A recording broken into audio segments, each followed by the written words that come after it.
on va faire l'examen de automne 2020. Donc, qu'est-ce qui arrive? C'est que l'examen de automne 2020, alors c'était la session passée, c'est votre TP. Alors, c'est très difficile quand je crée des TP pour l'examen final parce que pour les forward, les options, je peux le faire et je peux créer des réponses erronées, mais de l'analyse financière, c'est super difficile. Donc, question numéro 1 et question numéro 2, je vous donnais des états financiers. Dans votre TP, je vous dis quelle est la compagnie. OK? Mais la vraie question que j'ai donnée à l'examen, c'est je vous donnais soit un, soit l'autre. Alors, les deux compagnies étaient Amazon et Facebook. Et il y avait deux chiffres qui ressortaient. Il y avait un chiffre dans chacun qui ressortait qui était requis, qu'il fallait absolument avoir remarqué, un peu comme les taxes négatives de l'Air Canada dans l'examen de hiver 2020. Alors, il y a tout le temps des chiffres qui sont requis d'être remarqués quand on fait l'analyse financière d'une compagnie. Mais ici, je vous donnais les états financiers et il y avait je voulais 5 conclusions. Et la question, c'était donnez-moi 5 choses qui ressortent dans les états financiers ou 5 conclusions, 5 questions que vous avez dans les états financiers qui vous permettraient d'identifier cette compagnie. Et pour un point bonus, je demandais quel était le nom de la compagnie. Maintenant, pour votre TP, j'ai dit tout simplement quel est le nom de la compagnie, parce que je veux dire, toute la démarche qui est derrière ça, je ne peux pas mettre ça dans les choix de réponse. Donc, quand on regarde les états financiers de la compagnie, la toute première chose qui vous permettrait d'identifier la compagnie, alors la première compagnie, vous savez maintenant que c'est Amazon, mais premièrement, tous les chiffres sont en millions. Alors, 280 000 millions, c'est 280 billions de dollars de vente. Alors, c'est un chiffre que j'espère que vous avez remarqué. C'est le tout premier chiffre en haut à gauche. J'espère que vous l'avez remarqué. Il n'y a pas beaucoup de compagnies qui font des ventes de 280 milliards. Donc, quand j'ai des étudiants qui me posent la question, comment est-ce qu'on est censé savoir c'est quoi la compagnie? Je veux dire, il y a un chiffre qui ressort ici, 280 billions. Quand on a fait Walmart, vous pouvez comparer avec Walmart, vous avez vu que les ventes étaient de quelque chose comme 180 billions, si je pense. Alors, vous avez une compagnie avec 280 billions de ventes. Si vous faites un Google là-dessus, combien de compagnies ont des ventes d'au moins 280 billions? Je ne pense pas que vous allez en avoir beaucoup. Moi, je ne l'ai pas fait, je ne vais pas googler ça, mais je veux dire, juste en googlant ça, peut-être que vous l'avez remarqué. La deuxième chose que j'ai remarqué après ce chiffre qui était énorme, c'est que je remarque comment que le chiffre a grimpé d'une année à l'autre. Et par la suite, qui a grimpé d'une année à l'autre. Si je remonte à 2018, j'ai une compagnie qui avait fait 19 billions en 2008, avec 280 billions en 2019. Alors, les deux choses que j'ai remarquées au tout début, c'est que 280 billions de ventes et une croissance énorme dans les 12 dernières années. Juste avec ces deux morceaux d'information-là, on limite le nombre de compagnies que ça pourrait bien être. Alors, 280 billions, vous savez que ça pourrait peut-être être Walmart, mais je veux dire, vous aviez une croissance de Walmart en 2008, on avait les états financiers de 2009, vous savez que ça n'a pas été de 19 à 280 billions. Alors, c'est une compagnie qui a eu un essor énorme, puis c'est une compagnie qui est énorme. Alors, on est très limité dans qu'est-ce que ça pourrait être. Et les deux compagnies, juste pour vous dire, avaient un chiffre d'affaires qui était énorme et qui avait une croissance qui était énorme. Donc, alors, cet examen, c'est ça. Encore, c'était la même chose. Les étudiants, la session passée, avaient 1h30 pour le faire, 1h30 pour me le remettre. Mais les 5 conclusions, 2 points chacun, un qui était requis. Il fallait absolument me dire que c'était une compagnie qui était énorme. Je veux dire, un chiffre de 280 billions, si vous ne l'avez pas remarqué, je veux dire, avec de l'expérience, ça vient immédiatement, mais si on prend le temps de regarder, vous remarquez que la compagnie elle vaut 280 billions. Alors, pour cette question-là, je ne pouvais pas vous donner une question comme Baytex Energy qui est au Canada. Je ne peux pas vous donner une question là. Alors, j'ai donné des états financiers où que vraiment il y avait des informations qui ressortaient. Alors, j'ai remarqué que le taux de croissance qui était énorme, on est allé de 19 milliards à 280 milliards. OK. Autre chose que j'ai remarqué quand j'ai regardé les ratios. Alors, les ratios étaient donnés. Quand je regarde les ratios, une chose que j'ai remarqué, c'est que tu avais le quotient, le cycle de conversion de l'encaisse qui était négatif. Le cycle de conversion de l'encaisse qui était négatif, il est où? Alors, le cycle de conversion de l'encaisse qui est négatif, on avait vu que Costco Et je pense Walmart avait un cycle de conversion de l'encaisse. Alors, ça voulait dire que c'est une compagnie qui est extrêmement bien gérée. Alors, ça, c'est une. Alors, si vous m'avez mis ça, c'était 2 points. Alors, il m'en fallait 5, un qui était requis, mais si tu m'en donnais 4 autres, en plus de celui qui était requis, tu avais tes points. OK, alors, chaque fois que je mets une flèche, à chaque fois que je mets une flèche, je me pose une question. Alors, tu as un intervalle de défense de 300 jours. Alors, je me suis posé la question, c'est quasiment 1 an. Je veux dire, je me suis posé la question, je ne savais pas si le chiffre était important, OK, mais je ne pense pas que ça me permet d'identifier la compagnie. OK, un taux de rétention de 100 %. Ça veut dire quoi, un taux de rétention de 100 %? Ça veut dire que la compagnie ne verse pas un dividende. Alors, une compagnie qui ne verse pas un dividende, c'est généralement une compagnie qui a des bons projets. Une compagnie mature qui est stable, généralement, elle verse des dividendes. Alors, si vous regardez Walmart, mature et stable, elle verse un dividende, les opportunités de croissance sont limitées. Mais Amazon, en pleine croissance, peut-être un peu moins maintenant, alors elle ne verse aucun dividende, elle a tellement de besoins capitaux, elle veut réinvestir. Alors ça, c'est quelque chose que j'ai remarqué. J'ai remarqué un coefficient de levier opérationnel qui était énorme et qui bougeait beaucoup à travers les années. Alors, un ratio de 1, ça veut dire que tu n'as aucun risque. Plus grand que 1, tu es correct. Je remarque que le coefficient de levier financier est un peu plus grand que 1. Puis par la suite, j'ai des chiffres bâtards au début. Mais c'est justement, vu que Amazon est en pleine croissance, quand vous regardez comment que ce chiffre est calculé, si vous regardez le bénéfice net de Amazon pour les premières années, le bénéfice net pour les premières années il est relativement bas. Les ventes sont énormes et sont en pleine croissance, mais si on regarde comme une compagnie comme Tesla en ce moment est en pleine croissance, Tesla, mais elle fait des gains relativement bas. Et on espère que les profits futurs vont être là. Alors, un coefficient de levier financier qui est négatif ou en dessous de 1, n'importe quel coefficient qui est en dessous de 1, CLO ou CLF, je me pose des questions. Donc, une compagnie qui n'a aucune charge financière, alors qui n'a aucune charge d'intérêt et qui n'a aucun dividende privilégié, devrait avoir un coefficient de levier financier de 1. Une compagnie qui n'a aucun coût fixe, juste des coûts variables, aucune charge de dépréciation, devrait avoir un coefficient de levier opérationnel de 1. Ça, c'est rare. J'ai de la misère même à penser à une compagnie qui serait comme ça. Mais quand le risque est très bon, on est proche de 1. Maintenant, une bonne question qu'une étudiante m'avait posée aujourd'hui, c'est que comment est-ce qu'on sait que le chiffre est grand? Vous savez qu'un chiffre de 1, c'est bon. L'affaire, c'est qu'un ratio comme à lui tout seul, ça ne nous dit rien. Alors, normalement, on prend le ratio puis on regarde à travers les années s'il bouge pour la compagnie.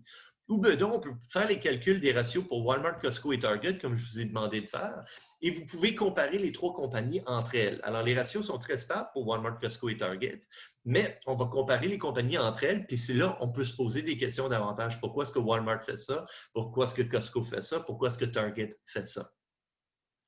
Donc, quand on regarde les états financiers, alors le cycle de conversion négatif, on avait vu ça avec Walmart et Costco. Alors, c'est similaire. Alors, on avait des rotations qui étaient très rapides. Ça veut dire que tu vends ton inventaire très rapidement, tu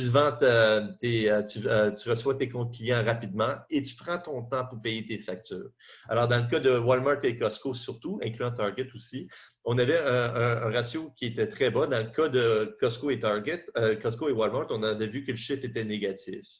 Alors, on commence à penser que peut-être c'est de la vente à détail. Alors, on ne peut pas identifier qui c'est Amazon, mais je veux dire, ça nous pousse dans cette direction. Le CLF est très proche de 1. Alors, un coefficient de levier financier qui est très proche de 1, le risque est bas. Alors, pourquoi est-ce qu'il est bas? Bien, ça veut dire que les charges fixes financières sont relativement bas. Quand vous fouillez dans les états financiers, on remarque que les dividendes sont nuls, dividendes privilégiés inclus. Et si on regarde les charges d'intérêt, alors pour le EBIT qui est de 14 541, la charge d'intérêt, elle est très basse. Et en conséquence, on a un ratio qui est très, très bas. Alors, les coûts fixes financiers ne sont vraiment pas importants pour la compagnie. Pourquoi? Les seuls coûts fixes financiers que la compagnie, c'est les charges d'intérêt. Et c'est, je veux dire, si on regarde le ratio de solvabilité ou le ratio de couverture des intérêts, il est de 28. Je veux dire, la dette, alors pour avoir des intérêts aussi bas, on doit supposer que la compagnie elle a très peu de dette. Alors, quand on regarde la dette à court terme et la dette à long terme, il doit être très bas. Alors, dette à long terme, et il n'y a pas de dette à court terme. Alors, la dette à long terme, 85 milliards, qui est quand même relativement énorme. Mais je veux dire, peut-être que l'année prochaine, les intérêts vont être plus grands. Ça semble que une compagnie qui est en croissance, alors c'est proportionnel aux ventes, mais elle prend de plus en plus de dettes. Alors, je suis quand même surpris de voir ça. OK. OK. Alors, très peu d'actions émises, mais beaucoup de bénéfices non répartis. Alors, une chose que j'ai remarqué ici, c'est que quand j'ai fait les chiffres, les bénéfices, alors, les actionnaires ordinaires, la valeur au livre, c'est la valeur de tous les titres qui ont été émises, plus tous les profits historiques de la compagnie. Donc, la compagnie elle a été publique en 1998. Alors, c'est un peu comme l'histoire de la baie que je vous ai dit. Alors, si on regarde la valeur des actionnaires au livre, c'est un chiffre qui est dans les dizaines de milliers, mais la valeur des actionnaires au livre est dans les centaines de millions, sinon les milliards pour la compagnie Labbé, parce que c'est une compagnie qui existe depuis 150 ans. Puis probablement qu'elle est transigée publiquement depuis pas mal longtemps là aussi. Alors, ça a l'air que, je veux dire, on a les états financiers de cette compagnie qui ont été pris de Edgar, on a depuis 2008, mais c'est une compagnie que quand on a émis les actions, la valeur des actions émises, c'était de 5 millions de dollars. Alors, il y a quand même eu, c'est allé de 4 à 5 millions, mais c'est quand même un chiffre qui est extrêmement bas. C'est peut-être même juste de l'arrondissement pour la compagnie. Mais le bénéfice non réparti qui est énorme. Alors, elle fait beaucoup de profit pour un investissement initial dans le passé qui était très, très bas. Alors, j'ai remarqué à un moment donné que j'ai vu un goodwill à quelque part. Alors, quand moi je vois du goodwill, je me pose la question. Alors, quand je remarque le goodwill ici, alors, le goodwill, alors, il y avait des légères acquisitions à travers les années et tout d'un coup, tu avais une immense acquisition.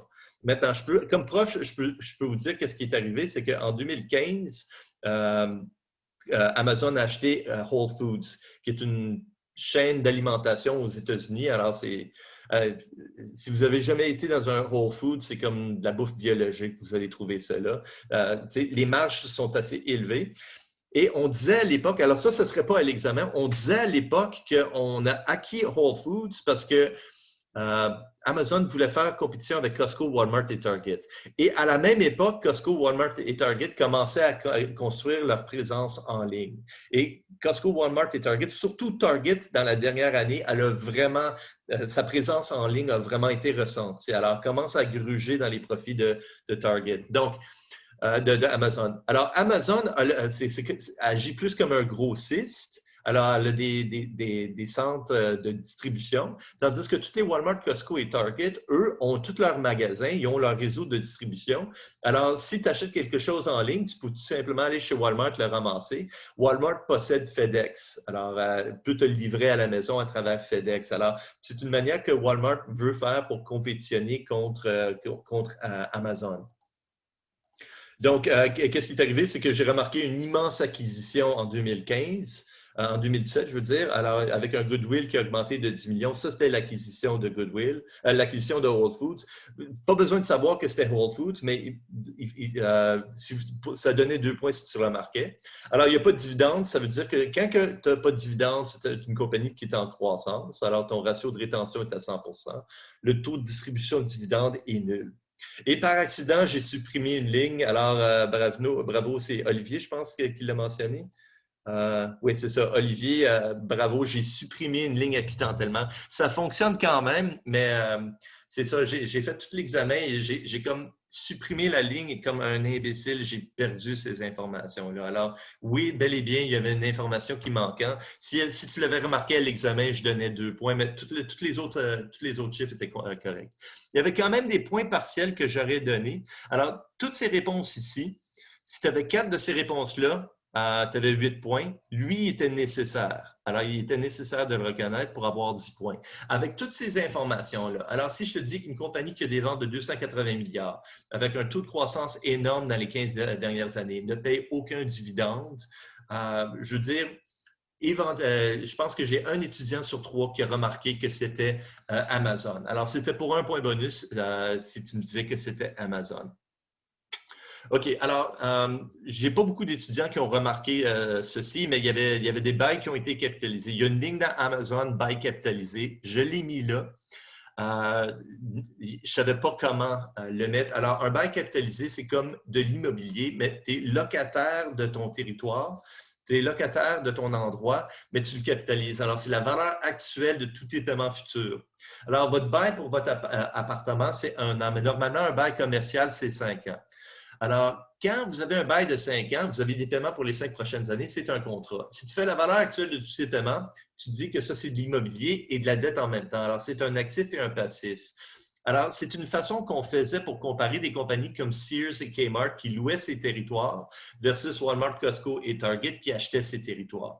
Alors, si tu mentionnais ça dans ta réponse, je donnais peut-être 1 point sur 2. Et c'est ça, j'ai remarqué que l'intervalle de défense était quasiment d'1 an. J'ai jamais trouvé une réponse à ça. Alors, moi, je me fie juste aux états financiers. J'ai trouvé ça un peu remarquable. Alors, je donnais quand même 1 point si vous l'avez remarqué.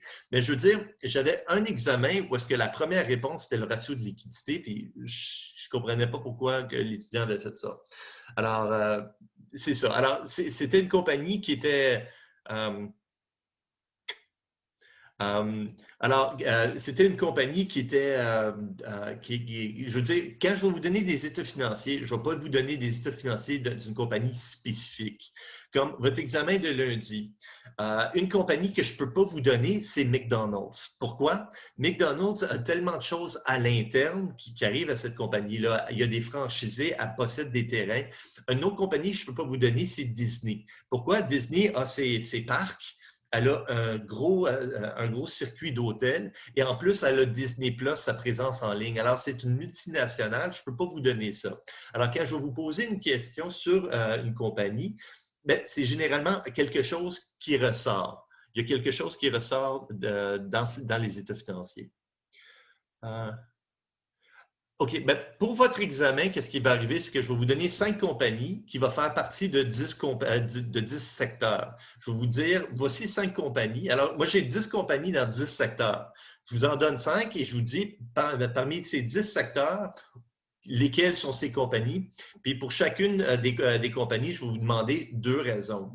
Je n'ai pas encore fini l'examen, mais je m'enligne vers ça. Alors, supposons que des compagnies canadiennes, vous avez Air Canada, Canadian Tire, Pizza. Alors, je veux dire, tu as restauration, tu as vente de détail et tu as une ligne aérienne. Il y a des chiffres qui vont ressortir dans les ratios qui vous permettraient d'identifier que, OK, alors pour la restauration, il n'y a pas beaucoup d'immobilisation, alors ce n'est pas une ligne aérienne. Il va tout le temps avoir des choses qui vous permettraient de découvrir lequel est lequel. Bien sûr, si je vous donne une compagnie comme Facebook, je veux dire, Facebook, elle n'a pas d'inventaire.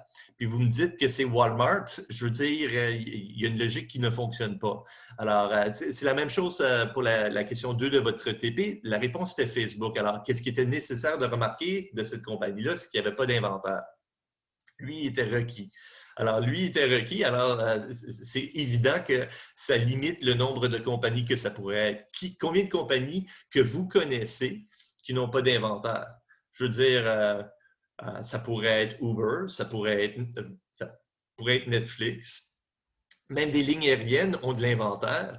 Je veux dire, les ventes en ligne. Je veux dire, c'est très limité qu'est-ce que ça pourrait être. Alors, quand je vous donne des états financiers, je ne peux pas vous donner quelque chose de spécialisé. Alors, c'est quand même, vous êtes quand même des étudiants, vous devez quand même être capable de trouver la solution. Twitter, ouais, Twitter.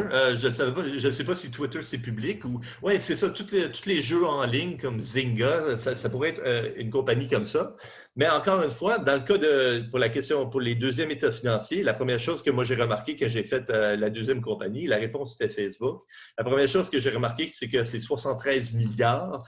Je ne pense pas que c'est Zynga ou même Twitter, je ne sais pas si elle a des revenus aussi grands que ça. Mais je veux dire, il y a très peu de compagnies au monde qui ont des ventes de 30 milliards et plus. Je veux dire, j'aurais de la misère à en nommer sans regarder sur Internet, le S&P 500 peut-être, mais même la 500e compagnie sur le S&P 500, je me demande si eux, ils font 10 milliards en vente par année. OK, alors la première chose pour la deuxième compagnie, la première chose que j'ai remarqué, c'est qu'encore une fois, il y avait des ventes qui étaient énormes. Par contre, il n'était pas aussi énorme que l'autre. Alors, lui, c'était 2 points si tu l'avais, mais il n'était pas requis. Ce n'était pas lui qui était requis. Mais la deuxième chose que j'ai remarqué encore une fois, les ventes, il y avait une croissance énorme. La troisième chose que je remarquais, c'est que dans l'énoncé, je vous dis que je vous donne des états financiers qui remontent à 2008, s'ils existent. Et ils remontent jusqu'à 2012. Facebook a fait son IPO en 2012.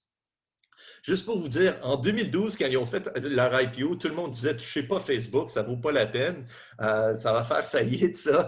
Puis là, aujourd'hui, c'est 9 ans plus tard, c'est une des plus grosses compagnies. 4 ans plus tard, c'était une des plus grosses compagnies au monde. Alors, tu as 73 milliards de ventes. Je remarque une croissance énorme. Et en plus, les états financiers remontent juste à 2018 et non 2008. Donc, le IPO, la raison pour ça, c'est que le IPO était en 2012. Donc, tu as trois choses-là qui te donneraient 2 points chacun.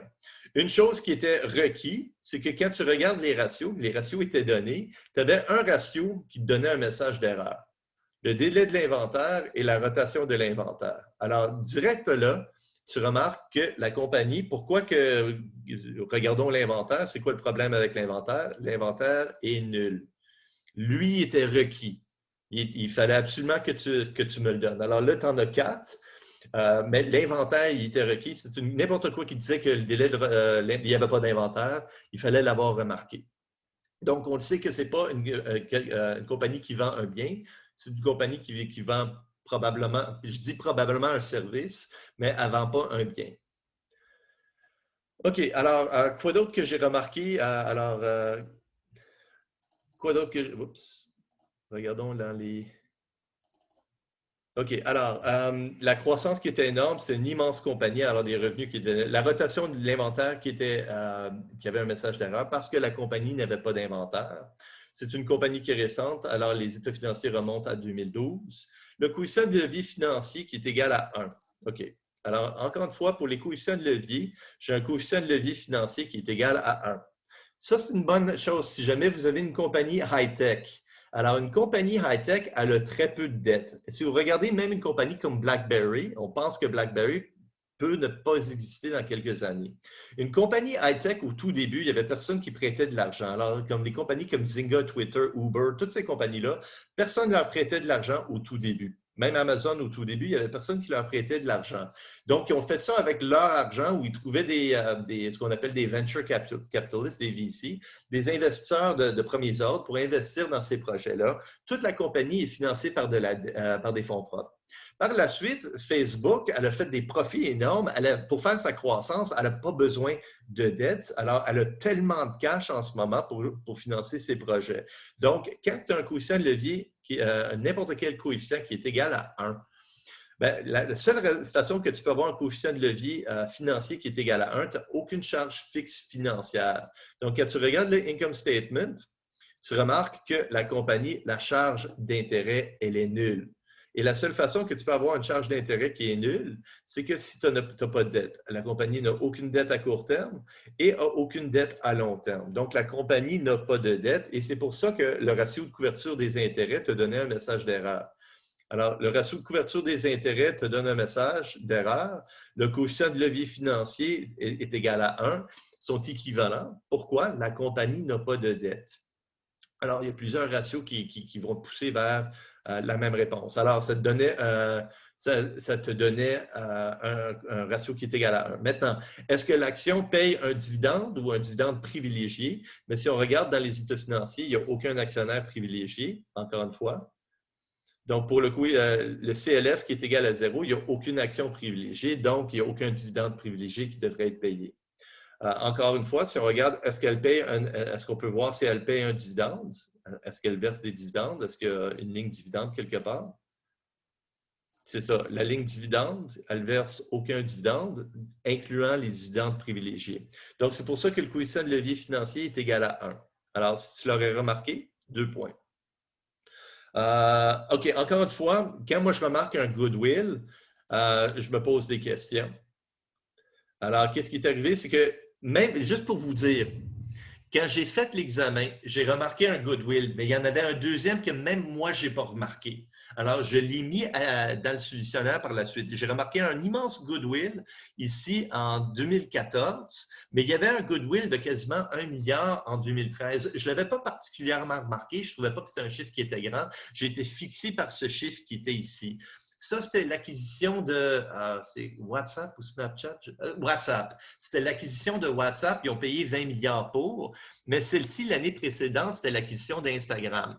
Et justement, il y avait quelqu'un qui avait mentionné qu'il y a eu 2 acquisitions dans leur solution. Et j'étais un peu surpris. C'en était un que même moi, je n'avais pas remarqué. Alors, ça arrive des fois que quand je fais le solutionnaire, il y a un étudiant qui me donne une réponse que même moi, je n'ai pas trouvée. Alors, le 17 milliards, lui, je l'ai remarqué. Il était requis. Mais écoute, quand j'ai vu la deuxième réponse, j'ai même envoyé un texte, un message à l'étudiant. Merci parce que tu m'as fait remarquer quelque chose que même moi, je n'ai pas remarqué. Le 839 milliards, c'était l'acquisition de Instagram en 2012. Et le 20 milliards, il y a eu une acquisition de 20 milliards en 2013-2014 qui était WhatsApp. Moi, je n'utilise pas vraiment Facebook. J'utilise à peine email. Je connais Facebook, mais je n'ai jamais utilisé Instagram ou WhatsApp. Je connais pas. Vous en connaissez plus que moi là-dessus. Alors, c'est ça. J'avais remarqué une immense acquisition, mais il y avait une deuxième acquisition l'année précédente que je n'avais même pas remarqué. Alors, la compagnie ne paye aucun dividende. Quand une compagnie ne verse pas de dividende, c'est probablement parce que la compagnie est en croissance. Pensez à n'importe quelle compagnie qui est en croissance. Je pourrais regarder même Snapchat si vous voulez. Alors, Snapchat, je ne connais rien sur Snapchat. Je ne sais même pas qu'est-ce que Snapchat fait. Je ne sais même pas comment prononcer le titre, mais Snapchat, je veux dire, encore une fois, ne verse aucun dividende. Elle n'a aucun profit, mais je pense que c'est Microsoft qui a offert d'acheter Snapchat. C'est pour ça que je suis au courant de Snapchat. Mais écoutez, les réseaux antisociaux, je touche à peine à ça. J'ai un compte Facebook, mais bonne chance à essayer de me trouver sur Facebook. Si vous me trouvez, c'est le gars qui est en train de faire de la plongée. Alors, ça, c'était les choses que je remarquais qui étaient relativement importantes. Si tu en avais 4 de ces 6 ici, tu avais 2 points chacun, mais lui était nécessaire. Il fallait mentionner qu'il n'y avait aucun inventaire et ça t'induit vers la question. Donc, si je te dis qu'une compagnie qui existe depuis 2012 a fait 80 milliards en vente, a fait une croissance énorme et ne paye aucun dividende, c'est très limité le nombre de compagnies. Et je veux dire honnêtement, il y avait des questions, il y avait des étudiants, il y avait un étudiant qui m'avait donné Uber comme réponse. J'ai donné un demi-point parce que, honnêtement, c'était une très bonne réponse. Uber, c'est 80 millions en vente. Écoute, je ne connais rien sur Uber là aussi. Ça, c'est un autre app que je n'ai jamais utilisé. Mais je veux dire, ça me donnait le goût de donner des points parce que c'était une très bonne, c'était un très bon guess éduqué. OK. Alors, certains autres points partiels. L'année la plus récente, qu'est-ce qui est arrivé chez Facebook? J'ai remarqué qu'elle a capitalisé ses bails. Alors, ça, quand il y avait un cours Finance 3, on regardait la capitalisation des bails. Alors, je l'ai mis comme point partiel, 1 point sur 2 si tu l'aurais mentionné, mais ça ne te permet pas d'identifier la compagnie. Même moi, je ne sais pas pourquoi ils font ça. Le ratio de fonds de roulement qui est énorme. Alors, l'intervalle de défense qui est énorme, j'ai donné des points partiels. Alors, qu'est-ce qui arrive? C'est que moi, je fais l'analyse de la compagnie, je trouve les bonnes réponses, je trouve des bonnes réponses. Et des fois, il y a des étudiants qui vont me donner des choses, ils vont remarquer des petits détails ici et là, et je n'ai pas envie de donner 0. Alors, c'est très rare que je donne 0 à une question. Alors, 1 point sur 2 qui va mentionner ça. Mais encore une fois, quand je reviens au ratio de fonds de roulement, je veux dire, le ratio de fonds de roulement qui était énorme, oui, OK, mais ça ne nous permet pas d'identifier la compagnie qui était la question. Alors, je donnais quand même des points partiels, mais ça ne devrait pas être ta première réponse, la première chose qui ressort. Un taux d'impôt effectif élevé les premières années. Alors, encore une fois, ça, c'est vraiment en fouillant, si on regarde le taux effectif, les premières années, elle paye une grosse partie. Je ne comprends pas quelle est la raison pourquoi elle paye des grosses taxes. Ce que je pense, c'est peut-être qu'elle a des taxes fixes pour une raison ou d'une autre. Et encore une fois, je peux juste me poser la question, mais un taux d'imposition de 75 % dans les premières années, C'est bizarre. Normalement, tu devrais être aux alentours de 30-35 %. Alors, j'ai trouvé ça bizarre pour les premières années, mais j'ai aucune explication pour ça. Alors, moi, je regarde juste les états financiers. Je n'ai pas l'intention de lire un MD&A pour une compagnie. OK, alors avec toutes les informations, ça te poussait vers la réponse de Facebook. N'oubliez pas que les étudiants avaient quand même accès à l'Internet, donc s'ils pensaient que c'était Facebook, ils pourraient vérifier en ligne.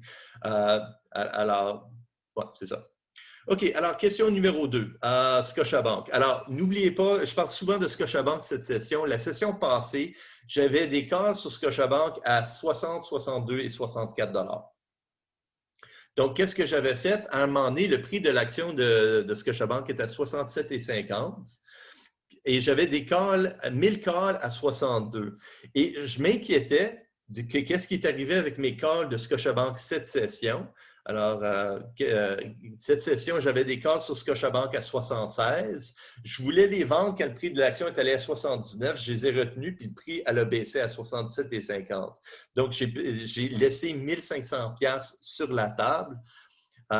J'ai tout le temps peur quand on est proche de la date d'échéance et on est très proche du prix d'exécution parce que si le prix augmente, alors, si Scotiabank, cette session, j'avais des options à 76, le prix est à 79. Si le prix augmente de 3 $, c'est great. Chaque option double en valeur, part de 3 à 6 $. Mais si l'action baisse de 79 à 76, je perds toute ma valeur. Et c'est ça, les options. C'est pour ça que c'est tellement stressant de transiger des options. Donc, ce que j'adore faire des fois, c'est que si j'ai 1000 calls à 62, je vais acheter des calls avec un prix d'exécution plus élevé, mais je vais en acheter davantage avec mes ventes des anciens. Donc, j'ai 1000 calls avec un strike de 62. Actuellement, Scotiabank est à 67,50. Donc, la valeur intrinsèque de chaque option, 5,50. Donc, chaque call coûte 5,75. Donc, la valeur temporelle est de 25 sous. Donc, ce que j'ai fait la session passée, c'est que j'ai vendu mes 1000 calls à 62. Je les ai vendus pour 5,76. 5,75 et j'ai acheté 3000 calls avec un strike de 70, donc out of the money. Donc, si le prix continue de grimper, j'ai un revenu, puis s'il ne grimpe pas trop ou s'il baisse, bien, j'ai enlevé une partie de mes profits. Donc, j'ai toute ma plus-value possible. Je réduis mon risque à la baisse. Et j'ai quand même, je veux dire, j'ai quand même un très gros potentiel. Alors, imaginez que Scotiabank monte à 75, 1000 options à 62, ça va augmenter de 7,50 chacune, mais 3000 options à 70, c'est 5 $ chacun, fois 3000. Alors, je veux dire, il y a quand même un gros potentiel à la hausse. Je fais souvent ça, j'ai voulu faire ça cette session, mais j'ai oublié le dividende. Donc, 3000 calls à 70. Aujourd'hui, Scotiabank est à 67,50, donc la valeur intrinsèque. Actuellement, l'option ne vaut rien. Mais par contre, il y a tout un potentiel que le prix de l'action grimpe entre la date d'achat et la date d'échéance, qui est le 15 janvier 2021. Alors, l'examen était au mois de décembre, au début du mois de décembre, donc il restait 6 semaines. En 6 semaines, si le prix de l'action grimpe de 2,50 $, les options vont avoir de la valeur. Et si l'action grimpe à 70 et 30, qu'est-ce qui va arriver? Je vais faire un profit. Je peux vous dire, qu'est-ce qui est arrivé? J'ai vendu ces options le 15 janvier de cette année, qui était un vendredi. Alors, j'ai vendu ces options, je pense que je les ai vendues pour 35 cents. Alors, j'ai vendu mon premier portefeuille. L'action, elle a grimpé à 70 et 30. Et le jour d'échéance, j'ai vendu mes options pour 35 cents. Donc, j'ai fait 5 cents dessus, mais j'aurais fait plus d'argent si j'aurais gardé mes premières options, mais j'aurais pris tellement de risques. OK, donc, pourquoi est-ce qu'on prendrait le portefeuille B au lieu du portefeuille A? Un, on enlève de l'argent sur la table. Alors, on encaisse une partie de nos profits. On se protège contre une baisse du prix. Alors, si le prix baisse de 5,50 $, ici, on perd 5,75 $. Et ici, si le prix baisse de 5,50 $ ou s'il ne bouge pas, on perd 30 sous. Donc, tout le risque à la baisse, on hedge contre ce risque. Et on a quand même tout un potentiel à la hausse parce que j'ai maintenant 3000 calls au lieu de 1000 calls si le prix grimpe assez. Donc, ça, c'est les raisons pourquoi j'ai vendu mes 1000 calls à 62 pour acheter mes 3000 calls à 70. C'est un peu ce que j'ai fait cette session, que j'ai voulu vendre mes 1000 calls à 76 pour acheter 4000 calls à 79. Donc, si le prix de l'action demeure à 67,50, chaque call vaut 5,50, qui est la valeur intrinsèque. Il y a 25 sous de valeur temporelle. Par contre, si le prix de l'action baisse de 1 $, à échéance, je vais perdre le 25 sous de valeur temporelle, mais chaque option va perdre 1 $. Alors, si le prix de l'action chute à 66,50 à échéance, j'avais quelque chose qui vaut aujourd'hui 5,75 qui vaudrait juste 4,50 à échéance. Donc, c'est un risque énorme quand le prix de l'action peut bouger de 1 ou 2 %, le prix du call peut bouger de 10 à 20 à 30 %. Donc, on veut se protéger contre une baisse subite de l'action. Et en achetant plus de calls à 79, on a quand même tout un gain à la hausse. OK. Alors, si le portefeuille vend, si le spectateur, quand vous entendez, quand vous avez des titres qui sont spécifiques, quand je nomme la compagnie, comme Scotiabank, Baytex, Apple, c'est toutes des options que j'ai possédées. Alors, imaginez que pendant la session, je donnais le cours et je mentionnais aux étudiants les options que j'avais pendant la session. Avant 2020, à chaque fois que j'achetais des options, je perdais de l'argent. Depuis 2020, chaque option que j'achète, j'ai tendance à faire de l'argent. Donc, si le prix de l'action est à 70 $ à échéance, aujourd'hui, j'ai 1000 calls qui vaut 5,75. Donc, 5,50 d'intrinsèque et 25 sous de temporel. À échéance, la valeur temporelle, elle est nulle. Donc, si le prix de l'action à échéance est de 70 $, chaque call va valoir 8 $. Donc, j'ai 1000 calls à 5,75 aujourd'hui. Je vais avoir 1000 calls qui vont expirer, qui valent 8 $ chacun. Donc, ce serait un gain de 2250 $. Si à la place, aujourd'hui, j'achète 3000 calls pour 30 cents, qu'est-ce qui arrive? C'est que je paye 30 cents, alors 3000 fois, alors 900 $. Et à échéance, alors la valeur temporelle est de 30 cents, mais à échéance, la valeur temporelle, elle est nulle et la valeur intrinsèque aussi, elle est nulle. Donc, si le prix de l'action est à 70 $. Donc, l'option va expirer sans aucune valeur, une perte de 900 $. Donc, je vais perdre un gain de 2250 sur le portefeuille A et je vais perdre 900 $ sur le portefeuille B. Honnêtement, je trouve que cette question était relativement tough, mais justement, j'ai demandé cette question pour combattre le plagiat. Alors, j'ai lancé une balle courbe, je l'ai lancée au groupe. Alors, l'examen, je pense qu'il était tough et je le regrette, mais j'ai tout simplement majoré davantage. Donc, à échéance, à partir de quel prix est-ce que les calls à 70 seront un meilleur investissement vis-à-vis à 62? Je vais être honnête avec vous, quand j'ai fait la correction, avant même de corriger l'examen, j'ai dit je vais donner des points au dollar le plus près. Alors, j'ai des étudiants qui l'ont fait par tâtonnement et c'est parfait, j'ai donné entièrement les points.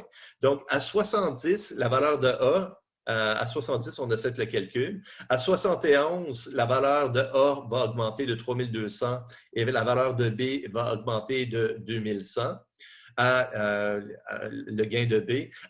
Si l'action est à 72 à échéance, c'est un gain de 4200 pour le portefeuille A et c'est un gain de 5100 pour le portefeuille B. Donc, n'importe quelle réponse qui me disait entre 71 et 72, je donnais les points.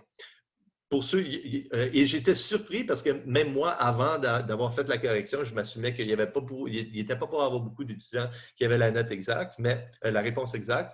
Mais 50 % des étudiants avaient la réponse exacte. À 71 et 58, le portefeuille B vaut plus que le portefeuille A. Et j'ai la moitié des étudiants qui l'avaient, puis je pense qu'un autre 25 % avaient entre 71 et 72. Alors, je pensais que c'était une question qui était difficile, mais elle était quand même très bien réussie. Alors, on vous donne le titre Carnival Cruise Lines, le prix de l'action, le prix le strike, le prix du put, l'échéance, le taux sans risque. Alors, quand vous voyez une compagnie qui est nommée spécifiquement, c'est parce que cette session-là, j'avais un call sur Carnival Cruise Lines où j'ai acheté des actions, c'était quand j'ai acheté les actions. Alors, quel est le prix sans arbitrage du call? Alors, parité put call. Un put protectif est équivalent à un call fiduciaire. Acheter une action, acheter un put est équivalent à acheter un call et acheter une obligation avec une valeur nominale de K. Encore ici, alors, Malheureusement, en rétrospect, la raison pourquoi je trouve que cette question, elle est vraiment tough, c'est que j'aurais dû prendre un prix d'exécution de 25. Le 27 et 50, honnêtement, de ma part, je me sens tellement mal d'avoir fait cette question-là pour mes étudiants parce qu'il y a beaucoup d'étudiants qui ont bloqué dessus. Avec 25, c'est un beau chiffron. 1000 divisé par 25, c'est 40. Et donc, en conséquence, qu'est-ce qui arrive? Acheter 40 calls plus acheter 40 obligations à 25 est équivalent à acheter 40 actions et acheter 40 puts. 40 obligations d'une valeur nominale de 25 $, c'est la même chose qu'une obligation avec une valeur nominale de 1000 $. Et je regrette tellement avoir posé cette question-là. Je pensais même le changer pour votre TP, mais j'utilise tout le temps l'examen précédent. Donc, pour faire la parité put-call, pour calculer le prix du call, vous faites la parité put-call, il n'y a pas de problème. Mais comment est-ce que vous pouvez effectuer une stratégie d'arbitrage? Et je pense qu'à un moment donné, j'ai mentionné que c'est ça. Alors, j'ai souligné que toutes les obligations avaient une valeur nominale de 1000 $, justement pour vous leur dire, en réalité, comment est-ce qu'on peut faire cette stratégie d'arbitrage? Parce qu'il n'y a aucune obligation qui existe avec une valeur nominale de 27,50. S'il existe, il est spécialisé, il est spécialement fait pour toi. Toutes les obligations dépendent du Canada ont une valeur nominale de 1000 $ ou si ce n'est pas 1000 $, c'est 1 million de dollars, mais c'est tout simplement 1000 obligations de 1000 $. Donc, si le prix du call est de 5,83 sur le marché et toi, tu es capable de le synthétiser pour 5,33. 5,33, tu es capable de le créer. 5,83, le prix du marché. Donc, qu'est-ce que tu fais? Tu vends celui que tu es capable de créer, celui sur le marché à 5,83. Donc, tu vas être short un put. Tu vas être long un put synthétique. Donc, short un put, tu vas être long un put synthétique. Donc, un put synthétique, c'est équivalent à acheter un call, acheter une obligation et shorter l'action. Donc, si je long un put et je short un put synthétique, donc je short une obligation, je short un call et j'achète une action. Maintenant, le petit problème, c'est que la valeur nominale, elle est égale à 1000. Alors, j'ai mis ça dans l'énoncé que toutes les obligations avaient une valeur nominale de 1000 $. Honnêtement, une meilleure réponse aurait été une valeur avec un strike de 25 $, ça aurait été une question plus logique. Par contre, alors, comment que ça fonctionne? Si j'achète 400 puts, si j'achète ou je vends 400 puts, si j'achète ou je vends 400 actions, si j'achète ou je vends 400 obligations et si j'achète ou je vends 400 call, put, actions, obligations. Qu'est-ce qui arrive? C'est que 400 obligations avec une valeur nominale de 27,50, c'est 11 000. C'est équivalent à acheter ou vendre 11 obligations d'une valeur nominale de 1000 $. Maintenant, pour votre TP, je le savais qu'il était difficile. Donc, n'importe quel étudiant qui serait venu me voir pour me poser la question, comment est-ce qu'on répond à cette question-là, je leur ai dit, tu multiplies par 400. Alors, si tu multiplies par 400, tu arrives à la réponse. Alors, 400 puts, 400 actions, long 400 puts, 400 actions. Tu short 400 actions à 27,50, c'est équivalent à être short 11 obligations à 1000 $, parce que c'est une valeur nominale totale de 11 000. Et on short 400 calls. Et donc, si on le fait avec juste un, alors 5,83 moins 5,33. Alors, si on le fait avec une obligation à 27,50, on fait un profit de 50 sous. Si on fait ça avec 400 obligations à 27,50 ou 400 fois, 400 fois 50 sous, ça nous donne un profit de 200 $. Par contre, je vais vous dire ici, vous n'aviez pas 0 point. Si, il y avait la plupart des étudiants m'ont donné une réponse de 50 cents. N'ont pas tenu compte de la valeur nominale de 1000 $. D'ailleurs, je me suis même donné une note que je vais changer les diapos pour la prochaine session pour mettre cet exemple directement dans les diapos. Parce que j'ai remarqué, surtout à la question C. La question C, j'étais surpris. Moi, je donne le cours depuis quand même 10 ans et j'étais surpris qu'il y avait beaucoup d'étudiants qui ne comprenaient pas c'était quoi une stratégie d'arbitrage. Donc, une stratégie d'arbitrage, cash flow positif au temps zéro, le 50 sous, et cash flow nul dans le futur. ou bedon, cash flow de 0 au temps 0 et des cash flows plus positifs dans le futur. Comme dans le cas des forwards, c'est comme ça qu'on faisait. On faisait un profit d'arbitrage avec zero money down au temps t est égal à 0. Donc, la question C, j'étais un peu surpris et comme éducateur, ça m'a fait réaliser qu'il me manquait quelque chose dans mes diapos. Et donc, en conséquence, je vais mettre la question B et la question C, je vais mettre un équivalent dans les diapos pour les étudiants à la prochaine session. Donc, si le prix de l'action est de 400 selon la réponse dans B, j'étais surpris le nombre d'étudiants qui n'ont même pas touché à cette réponse. Je pense que j'ai 25% des étudiants qui n'ont pas touché la question. C'est que sont les cash flows à échéance? Donc, si tu as acheté un put, si tu as acheté un put et acheté une action et tu as shorté une obligation à 27,50 et tu as shorté 400 calls, tu as shorté 400 calls, qu'est-ce qui va arriver? C'est que tu as des cash flows à la toute fin. Alors, si tu longues 400 puts, si le prix de l'action est à 40 un put avec un strike de 27,50, le put va expirer sans aucune valeur. Tu ne vas pas vendre pour 27,50 quelque chose qui vaut 40, tu vas le vendre pour 40. Donc, le put, il vaut 0. L'action vaut 40, le put vaut 0. Le put protectif, les deux portefeuilles, le portefeuille vaut 40 Combien vaut le call et l'obligation? L'obligation vaut sa valeur nominale 27,50. Et le call, tu peux acheter pour 27,50 quelque chose qui vaut 40, donc le call vaut 12,50. Et donc, 27,50 plus 12,50, un put protectif qui vaut 40 versus short un call fiduciaire qui vaut 40, net, tes cash flows sont nuls. Si on multiplie ça par 400, encore une fois, ça va être une réponse qui est nulle. Alors, encore une fois, point bonus, point partiel, si tu l'as fait pour si tu l'as fait juste pour une obligation à 27,50, mais c'est le même principe. Mais j'étais surpris, il y avait beaucoup d'étudiants qui ne l'ont pas touché, cette réponse-là. Alors, je pensais que je l'avais expliqué pendant la session, mais en conséquence, je vais améliorer mon cours en ajoutant 2 slides pour le cours 7 sur les options.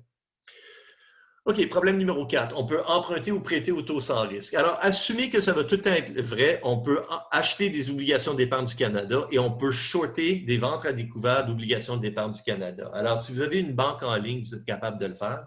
C'est une façon d'emprunter au taux sans risque. Une obligation d'épargne du Canada avec des coupons annuels de 30 pendant 25 ans coûte 1035,62. La valeur nominale est de 1000 $. Il existe un contrat à terme d'une échéance de 2 ans, immédiatement après le deuxième coupon. Alors, le coupon va être versé avant, au prix de 1020. Quel est le prix sans arbitrage du contrat? J'étais un peu déçu à l'examen. C'est qu'il y a beaucoup d'étudiants qui me posaient soit la question, qui m'ont posé en ligne, c'est quoi le taux d'intérêt? Tu n'as pas besoin de le savoir. Écoute, tu as une obligation, tu as 4 chiffres, tu as juste besoin de calculer le taux d'intérêt. Donc, le prix de l'obligation, c'est 1035. La valeur nominale future value, c'est 1000. N est égal à 25 ans, et le coupon annuel est de 30 $. Donc, tu rentres ça dans ta calculatrice et tu es capable de calculer le taux d'intérêt qui est égal à 2,5 %. Il y avait beaucoup d'étudiants qui ont… je pense que c'est juste le stress, mais j'ai quand même 10 % des étudiants qui ont complètement bloqué dessus. OK, donc, quelle est la valeur de l'obligation dans 2 ans? Mais dans 2 ans, si le taux d'intérêt est de 2,5 %, il reste 23 coupons de 30 $. La valeur nominale est de 1000 $ et on connaît maintenant le taux d'intérêt de 2,8 %. Donc, on est capable de calculer le prix sans arbitrage, 1033,58. Bien sûr, il y a plusieurs étudiants qui l'ont fait d'une autre façon. Si tu prends le 1035, et d'ailleurs, je vais ajouter ça, autre façon.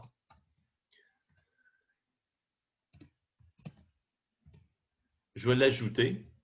C'est qu'aujourd'hui, tu as une obligation qui vaut 1035,62. Si le taux d'intérêt est de 2,8 %, dans 2 ans, l'obligation elle-même vaudrait 2,8 % pendant 2 années de plus. Par contre, on a vu que quand on a une action qui verse un dividende, quand on verse un dividende, ça fait baisser le prix de l'action. C'est exactement la même chose avec une obligation. Donc, dans 1 an, on va verser un dividende de 30 $. Donc, on va verser 30 $ dans 1 an et on va l'escompter avec une période d'intérêt du temps 1 jusqu'au temps 2. Et finalement, au temps t est égal à 2, on va verser un deuxième dividende juste avant qu'on fait le calcul. Et donc, ça devrait être égal à 1033 et 58. Je vais l'ajouter à la diapo parce que je pense qu'il y a des étudiants qui vont voir ça, puis ils vont se poser la question. OK, alors les deux façons sont aussi bons pour arriver à la bonne réponse. Donc, s'il y a un forward qui existe, il devrait être à ce prix-là. Alors, c'est exactement la même chose si je te disais qu'il y a une action qui vaut 1035,62, verse des coupons de 30 $ à chaque année et le taux d'intérêt de 2,8. Ce serait exactement le même calcul pour arriver à la réponse.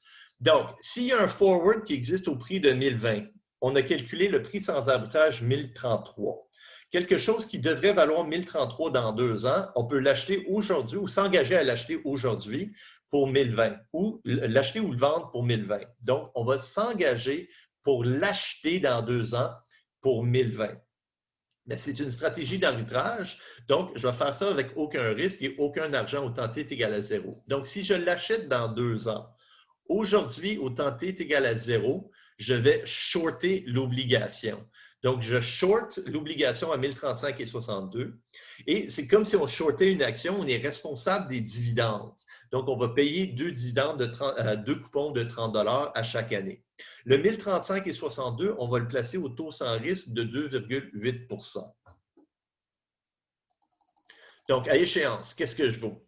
Qu'est-ce que je fais? Donc, j'ai placé 1035,62 à 2,8 %. Alors, à 2,8 %, c'est 1094,42. Par contre, au temps t est égal à 1, je dois payer 30 $. La valeur au temps t est égale à 2, c'est 30 $ fois 1 plus i. Donc, ça vaut 30 $ et 84 sous. Je dois payer ça. Je l'ai payé au temps 1, mais je l'actualise au temps t est égal à 2. Et au temps t est égal à 2, la veille, j'ai payé 30 $ le deuxième coupon. Et je rachète cette obligation que j'ai shortée au temps t est égal à 0 selon mon contrat pour 1020. Et c'est la différence, le 13 et 18. Alors, le bon prix, c'était 1020. Le bon prix, c'était 1033,58. Il y a un forward à 1020, donc il y a 13,58 de profit d'arbitrage à être fait. Voici comment on le fait. Question numéro 5. Alors, c'est le même principe. Alors, c'est ça. C'était la même question, sauf qu'on a calculé le prix sans arbitrage à 1033,58. Il y a un forward à 1040. Donc, on peut acheter ou vendre dans 2 ans quelque chose qui vaudrait 1033. On va décider de le vendre dans 2 ans. On s'engage au temps 0 pour le vendre. Donc, on short forward à 1040. Ça veut dire qu'au temps t est égal à 0, on va acheter l'obligation. Alors, on va emprunter 1035,62 à 2,8 pour acheter une obligation. Et au temps 1 et au temps 2, je vais recevoir 30 $ que je vais actualiser à 2,8 %.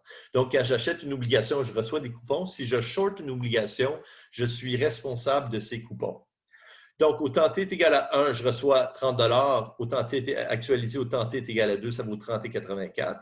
Au temps 2, je reçois 30 $ et je vais vendre l'obligation pour 1040 et je vais rembourser mon emprunt de 1035,62 placé à 2,8 %. Je vais rembourser 1094,42. Je vais faire mon gain de 6,42, qui est la différence entre le prix sans arbitrage, 1033,58, et le prix du contrat, l'erreur du marché. Alors, juste une petite note là-dessus. Pourquoi est-ce qu'en réalité, une stratégie d'arbitrage n'existerait pas pourquoi en réalité est-ce que je ne pourrais pas effectuer cette stratégie d'arbitrage? Il y a 2 raisons. 1, probablement qu'il y a des grosses banques avant, des personnes plus intelligentes ou des algorithmes informatiques qui l'auraient remarqué avant moi, qui l'auraient exécuté. Donc, si tu es tout le temps en train de shorter des forwards, qu'est-ce qui arrive? C'est que tous les forwards à 1040 vont être shortés.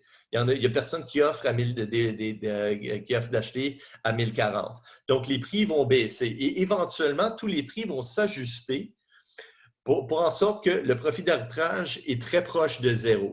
Maintenant, par la suite, alors s'il y a un profit d'arbitrage de 1 cent à être fait, on a tendance à dire, OK, peut-être qu'on pourrait se faire un profit d'arbitrage si j'inclus des coûts de transaction. Chaque fois qu'on achète et on vend et on transige, on déplace des fonds, ça coûte de l'argent. Quand on ajoute des coûts de transaction, ça vient éliminer tous les profits d'arbitrage. Donc, c'est pour cette raison-là que l'arbitrage n'existe pas. En classe, je vous ai dit, si vous voyez 20$ par terre, ramassez-le. Alors, si vous voyez cette stratégie d'arbitrage et vous êtes assez quick pour entrer dans une stratégie d'arbitrage, bravo. Mais vous n'allez pas passer votre temps à trouver des stratégies d'arbitrage, tout comme vous n'allez pas vous promener à chercher des 20$ par terre qui traînent par terre. Ça ne vaut pas la peine. OK, alors ça, c'est la dernière question. Je vais maintenant arrêter l'enregistrement et tant et aussi longtemps que j'ai des étudiants qui ont des questions, je vais répondre.